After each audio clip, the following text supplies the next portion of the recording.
जय माँ लक्ष्मी। आज के इस वीडियो में हम श्रवण करेंगे मार्गशीर्ष महालक्ष्मी व्रत कथा, जिसकी सुनने मात्र से आपके सारे कष्ट दूर हो जाएंगे और भक्तों को धन धान्य से परिपूर्ण करेंगे। तो आइए शुरू करते हैं आज की कथा। भारतवर्ष के सौराष्ट्र देश में द्वापर युग की यह कहानी है। सौराष्ट्र में उस समय भद्रश्रवा नाम का राजा थे। वे बड़े पराक्रमी राजा थे। 4 वेद, 6 शास्त्र, 18 गुणों का उन्हें ज्ञान था। उनकी रानी का नाम सूरज चंद्रिका था। रानी दिखने में सुंदर और सुलक्षणा थी तथा पतिव्रता थी। उन दोनों को 7 पुत्र तथा उसके बाद एक कन्या का वरदान मिला था। कन्या का नाम श्यामबाला था। एक बार महालक्ष्मी जी के मन में आया कि जाकर उस राजा के राजप्रसाद में रहें। इससे राजा को दुगनी धन दौलत की प्राप्ति होगी और वह इस धन दौलत से अपनी प्रजा को और सुख दे पाएगा। गरीब के घर अगर रहे और उससे धन दौलत प्राप्त हो तो वह स्वार्थी की तरह केवल अपने ऊपर ही खर्च करेगा। यह सोचकर श्री महालक्ष्मी जी ने बूढ़ी ब्राह्मण स्त्री का रूप धारण किया। हाथ में लाठी लिए लाठी के सहारे रानी के द्वार तक पहुंची। यद्यपि उन्होंने बूढ़ी औरत का रूप धारण किया था, पर उनके चेहरे पर देवी का तेज था। उन्हें देखते ही एक दासी सामने आई। उसने इनका नाम, धाम, काम, धर्म पूछ डाला। वृद्ध ब्राह्मण का रूप धारित माता लक्ष्मी ने कहा, बालिके, मेरा नाम कमला है। मेरे पति का नाम भुवनेश्वर है। हम द्वारिका में रहते हैं। तुम्हारी रानी पिछले जन्म में एक वैश्य की पत्नी थी। वह वैश्य गरीब था। दरिद्रता के कारण हर रोज घर में झगड़े होते थे तथा उसका पति रोज उसे मारता था। इन बातों से तंग आकर वह घर छोड़कर चली गई तथा वन जंगल में खाली पेट भटकने लगी। उसकी इस दुर्दशा पर मुझे दया आई। तब मैंने उसे सुख संपत्ति देने वाली श्री महालक्ष्मी की कथा सुनाई। मेरे कहने पर उसने श्री महालक्ष्मी का व्रत किया। श्री महालक्ष्मी प्रसन्न हुई। उसकी गरीबी दूर हुई। उसका घर संसार दौलत संपत्ति से भर गया। बाद में पति पत्नी दोनों परलोक सिधारे। लक्ष्मी व्रत करने के कारण वे लक्ष्मी लोक में रहे। उन्होंने जितने साल महालक्ष्मी का व्रत किया उतने हजारों साल उन्होंने सुख भोगा। इस जन्म में उसका जन्म राजघराने में हुआ है, परंतु वह श्री महालक्ष्मी का व्रत करना भूल गई है। उसे यह याद दिलाने मैं यहाँ आई हूँ। बुढ़िया की बातें सुनकर दासी ने उन्हें प्रणाम किया तथा श्री महालक्ष्मी का व्रत किस तरह किया जाए इस बारे में भी पूछा। बुढ़िया रूप धारण किए हुए श्री महालक्ष्मी माता ने दासी को पूजा की विधि तथा महिमा बताई। इसके बाद वह दासी माता को प्रणाम कर रानी को बताने अंदर चली गई। राजवैभव में रहते हुए रानी को अपने ऐश्वर्य का बहुत घमंड हुआ था। संपत्ति तथा अधिकार की वजह से वह उन्मत्त हो गई थी। दासी द्वारा बताई गई बुढ़िया की बातें सुनकर वह आग बबूला होकर राजद्वार पर आकर बुढ़िया रूपी श्री महालक्ष्मी पर बरस पड़ी।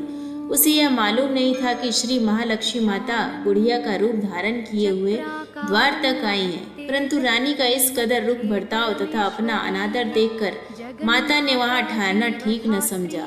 वे वहां से चल पड़ी। राह में उन्हें राजकुमारी श्यामबाला मिली। उन्होंने श्यामबाला को सारी बात बताई। श्यामबाला ने अपनी ओर से श्री महालक्ष्मी माता से क्षमा मांगी।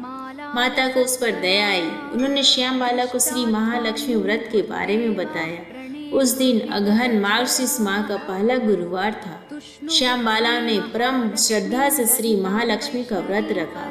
फलस्वरूप राजा सिद्धेश्वर के सुपुत्र मालाधार से उसका विवाह हुआ। वह धन दौलत ऐश्वर्य वैभव से मालामाल हो गई। पति के साथ ससुराल में आनंद से दिन बिताने लगी। इधर श्री महालक्ष्मी का रानी पर प्रकोप हुआ। फलस्वरूप राजा भद्रश्रवा का राज्य एवं राज कारोबार नष्ट हो गया। यहाँ तक कि खाने के भी लाले पड़ गए। ऐसी हालत में एक दिन रानी ने राजा से निवेदन किया, हमारा दामाद इतना बड़ा राजा है, धनवान है, ऐश्वर्यशाली है, क्यों न उसके पास जाए, अपना हाल उसे बताए, वह जरूर हमारी मदद करेगा। इस बात पर राजा भद्रश्रवा दामाद के पास रवाना हुए। राज्य में पहुंचकर एक तालाब के किनारे थोड़ी देर विश्राम लेने के लिए ठहरे। तालाब से पानी लेने आते जाते दासियों ने उन्हें देखा।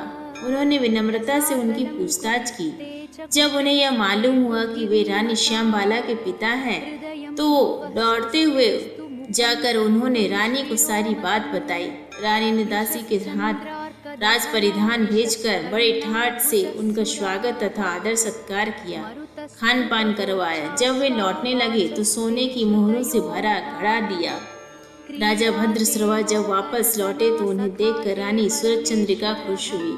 उन्होंने सोने की मोहरों से भरे घड़े का मुंह खोला, पर हाय भगवान, घड़े में धन के बदले कोयले मिले। यह सब श्री महालक्ष्मी के प्रकोप से हुआ। इस प्रकार दुर्दशा में और कई दिन बीत गए। इस बार रानी स्वयं अपनी कन्या के पास गई। वह दिन अगहन माह का अंतिम गुरुवार था। श्यामबाला ने श्री महालक्ष्मी का व्रत किया, पूजा की, अपनी माता से भी व्रत करवाया। इसके बाद रानी अपने घर आई। श्री महालक्ष्मी का व्रत रखने पर उसे फिर से अपना राजपाट, धन दौलत, ऐश्वर्य प्राप्त हुआ। वह फिर से सुख शांति आनंदमय जीवन बिताने लगी। कुछ दिनों बाद राजकन्या श्यामबाला अपने पिता के घर आई। उसे अपने घर देखकर सूरज चंद्रिका को पुरानी बातें याद आ गई। यह कि श्यामबाला ने अपने पिता को घड़ा भरकर कोयला दिया था और उसे कुछ भी नहीं दिया था। इसी कारण श्यामबाला को पिता के घर आने पर उसका कोई आदर आतिथ्य नहीं हुआ, बल्कि अनादर हुआ। पर उसने इस बात का बुरा नहीं माना। अपने घर लौटते समय उसने पिता के घर से थोड़ा नमक ले लिया। अपने घर लौटने पर उसके पति ने पूछा, अपने मायके से क्या लाई हो? इस पर उसने जवाब दिया, वहाँ का सार लाई हूँ। पति ने पूछा, इसका क्या मतलब है? श्यामबाला ने कहा, थोड़ा धीरज रखे, सब मालूम हो जाएगा।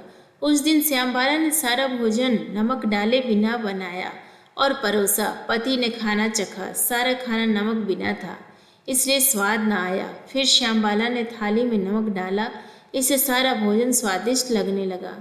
तब श्यामबाला ने पति से कहा, यही है वह मायके से लाया हुआ सार। पति को उसकी बात सही लगी।